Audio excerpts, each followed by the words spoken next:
Hi everybody, Joe Griffey here. My mail carrier came by about 90 minutes ago and she brought this. So I set everything up to do a quick mail opening video of Topps Project 2020. I'm going to start with the envelopes here. If they turn out to be Garbage Pail Kids, which I also order, I'm just going to move on quickly. So let's just jump right in. My last video I posted just a couple days ago, so there's no big news to report on the project from what I've seen, except, now wait a minute, except the cards number 102 and 103 ended yesterday, and the print runs are dropping significantly. So 102, the Keith Shore George Brett, has a print run of 10,757, and the card number 101, which is Willie Mays by Jacob Rochester, I'm looking on the site right now. The Willie Mays 101 has a print run of 10,568. So that's significantly lower than number 88 Griffey at the 99,000 mark. And at 10,000, we're getting back into the numbers of what, the 30 and 40 card range, perhaps. So personally, I'd like to see another drop in the print runs next week. But 10,000 is pretty good. That's bringing it down to the people who really want it. So anyone that comes in late to the party is going to have to go back and grab these. I say anyone coming in later to the party will have to go back and grab these. My prediction though, which could be happening right now, is everyone's getting fatigued with the project. It's only at 25% done, so there's 300 cards to go. It's pretty expensive, even if you're buying one card each and trying to complete the set from here on out. So I think the speculators have dropped because they got burned with the Griffey, and collectors might be getting tired, so now we're getting back down to the diehards. I could be completely wrong. This is a unique project, so there's no historical data on other projects to compare it to. Anyway, I don't want to bore you. Let's get right into the mail. First envelope here. My prediction, it feels like it's just a plastic case, so this is probably going to be Garbage Pail Kids or Wacky Packages.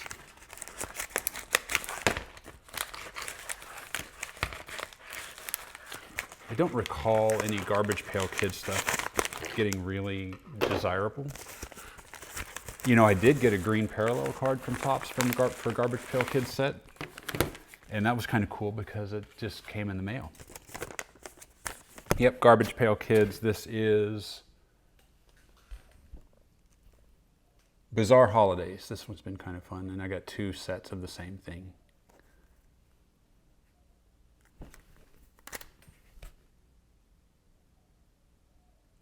See it? The glare, there's the glare.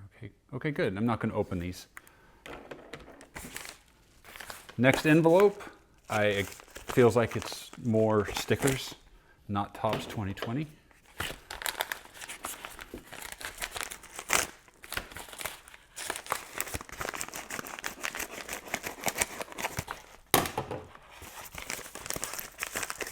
Yep. Wacky Packages.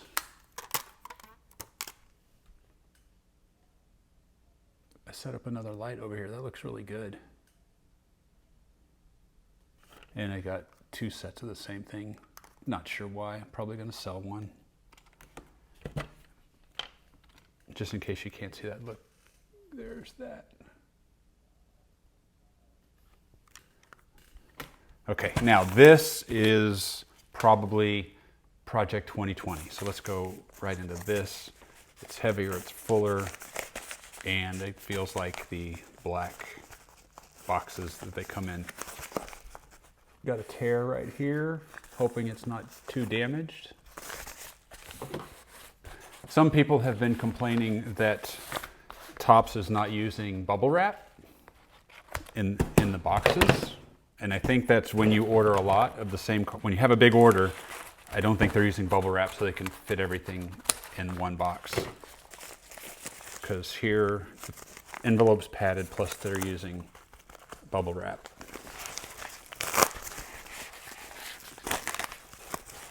Individually. Project 2020.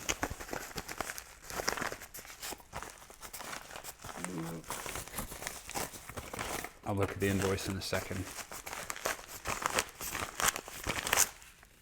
I'm not going to look at the invoice until I open these, so we can be surprised together.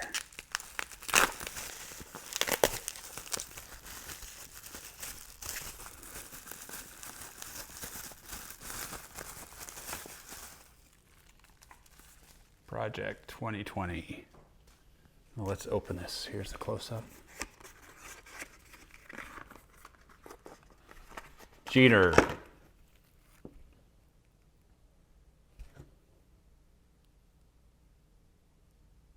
This is Grotesk, designed by Grotesk. I don't know if I've received a Grotesk card yet. I think this might be the first one. Here's his bio. Swiss-born, Belgian-trained graphic designer and creative director at a major footwear company, McGwire, forgive me if I'm mispronouncing that, aka Grotesk, has worked with almost all the key players in New York's brand underground, drawing on his classical training and outsider's perspective to develop an iconic graphic language and style. That's actually a nice looking card. And I missed out on the early Tony Gwynn, which I really liked, but I didn't understand the project, so I thought $20 for one card was too expensive, so I didn't get it. Unfortunately, that's a couple $100 at a minimum. But this is a good looking card. Okay. Did I get 2 of those? I don't think so.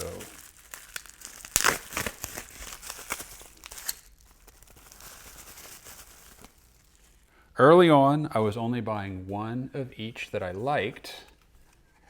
And then when the hype hit and we had that boom, I started buying multiples, just like many, many other people did.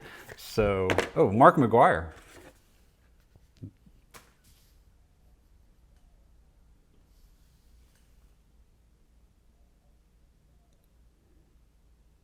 This one is, okay, the triangular design kind of grew on me. At first, it just felt like this artist might have just put it in a filter that does that because it looks like a Photoshop filter that you could use. I hope that's not the case. But let me look up the print run on both of these. These are cards number 59 and 60, since I have the website open right here. 59, zoom, zoom, zoom, zoom, zoom. 59 and 60. Here we come, coming up, coming up, coming up. Okay, the Jeter is print run 6,511. So that's a more reasonable number. Jeter's got pretty hot. Popular, I should say, the later ones. And the McGwire has a print run of, 2,687. So this is when the numbers were still kind of low. Fingers crossed as a collector that the numbers fall back down to those levels for us. But that would also mean that fewer people are interested in them. So just because a card has a low print run number doesn't mean it's going to go up in value. If the Griffey got really hot, if tons of people wanted that Griffey, even at 99,000, it could become a hot card. It just depends on a lot of factors. So just because the print run is low doesn't necessarily guarantee it's going to go up in value. Remember, the maximum number of complete sets is also the same number as the lowest print run. So if you're trying to get a complete set, yes, the low print run cards are going to go up in value because there's going to be so few complete sets that could be assembled. But like if no one just cares for this card, just because there's under 3,000 of them doesn't mean it's going to hold any value. So there are no guarantees at all if you're looking at this as an investment, okay? Okay. Now, boxes. This may be when I started ordering multiples of each card.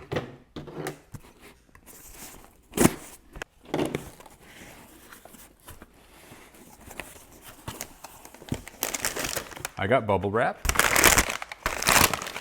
First of all, let me make sure they didn't short me. I'm in a Facebook group called Topps Project 2020. If you're interested, that's where I'm getting a lot of my information, reading other people's opinions. But other people in the group have been complaining that their orders have been incorrect. Like they order 6 cards, 3 of each player, but they'll get a 5-in-1 combination. So someone's not paying attention at Topps. And because they're a limited printed to order, if you get extra cards, that means someone else probably got shorted. So it's really crappy that way. But I'm learning a lot from that Facebook group.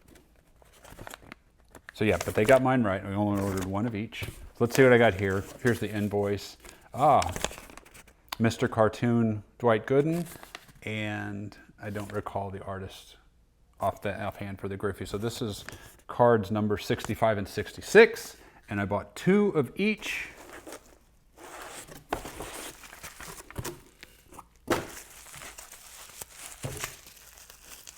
Got the bubble wrap.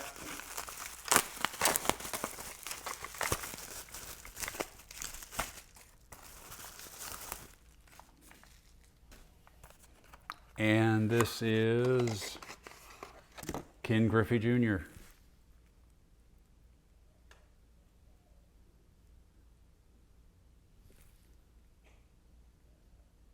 This is a more traditional portrait painting, watercolor style, I think. This is card number 66, and it had a print run of 9,356. So we're still under 10,000 at this point in the set. Card number 66.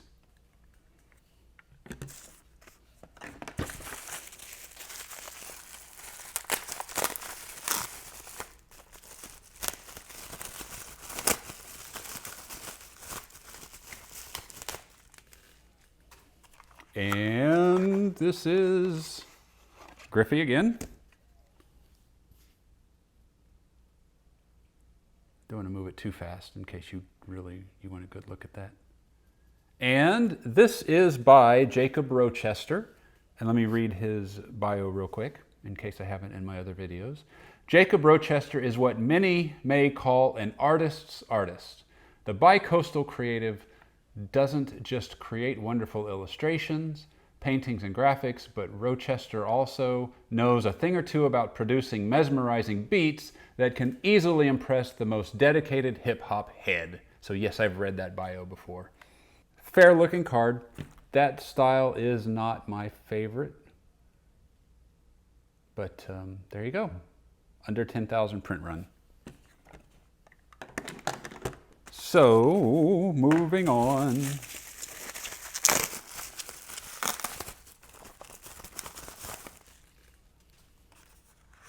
And we have Dwight Gooden by Mr. Cartoon. I think this is my first Mr. Cartoon card. And this style I at first didn't really care for, but this is about the point where I decided I'm going to try to buy everything from that point on. So I went ahead and got it. And I think it's in the $40 to $50 resale range right now. Now that everyone's getting theirs in hand, that price might go down, might go up. But this has a print run of 5,041, which are pretty good numbers. It's a pretty good number for the collector. And so this is going to be Dwight Gooden as well.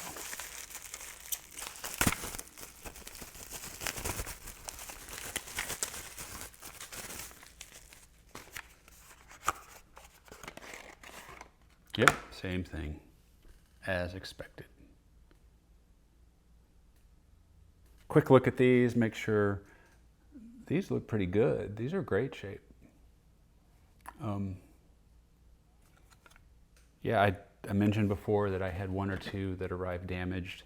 The card that I really wanted, that an earlier print of the Rickey Henderson rookie, had a dent in it. I was very upset about that, and it's gonna, if I want to replace it, it's about $185 now, so I don't know if I'm going to bother, because I would lose money. I would not be able to sell mine without mentioning it being damaged, but it's a factory damage, so these are okay. No pubic hairs in them, which other people have received the cards with pubic hairs in the case too, which it's kind of gross, but we should start a club. The cases are fairly unscratched. McGwire has a scratch up there, but I'm not too concerned about that. But some people say they have received some very scratched up cases, and people selling on eBay have said that buyers are scratching the cases and asking for their money back when they spend too much, when the value of the card goes down after they've bought it. So if you're going to sell on eBay, remember that the prices of these things have been up and down. If you sell when they're high, the buyer can file a claim and send it back, and eBay will most likely find in the favor of the buyer. Although that is not 100% the case, but it is likely that is going to be the case. And last but not least, this box here. You know, I guess I could look up the tracking numbers and tell you what's going to be in the box, but this is kind of fun, discovering it together. And like I said, I just got these 90 minutes ago or so. Okay, paper's out. 1, 2, 3, 4, 5. Okay, should I look at the invoice? No, let's not look at the invoice until I'm done and make sure I've got everything I wanted. So,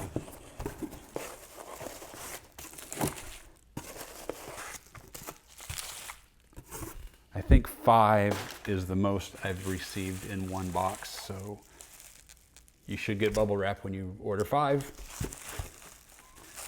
Let's see what we got. I peeked, and one of these is going to be a Griffey.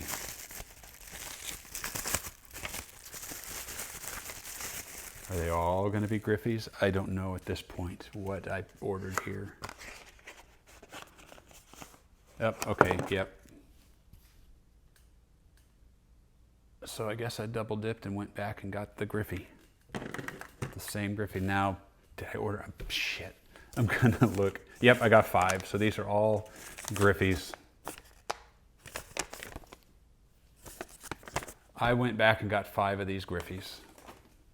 But at least the print run is relatively low. And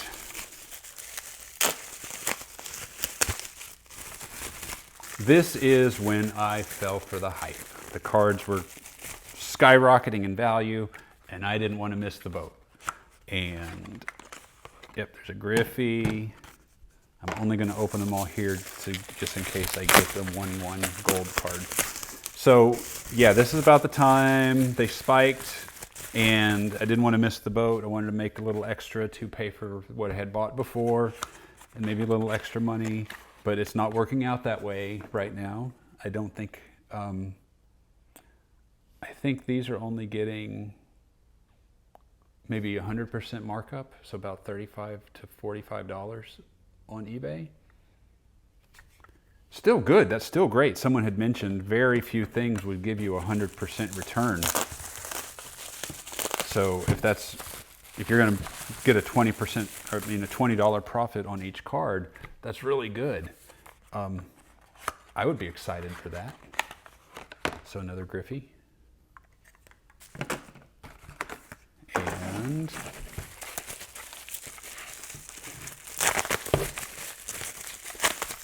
last but not least,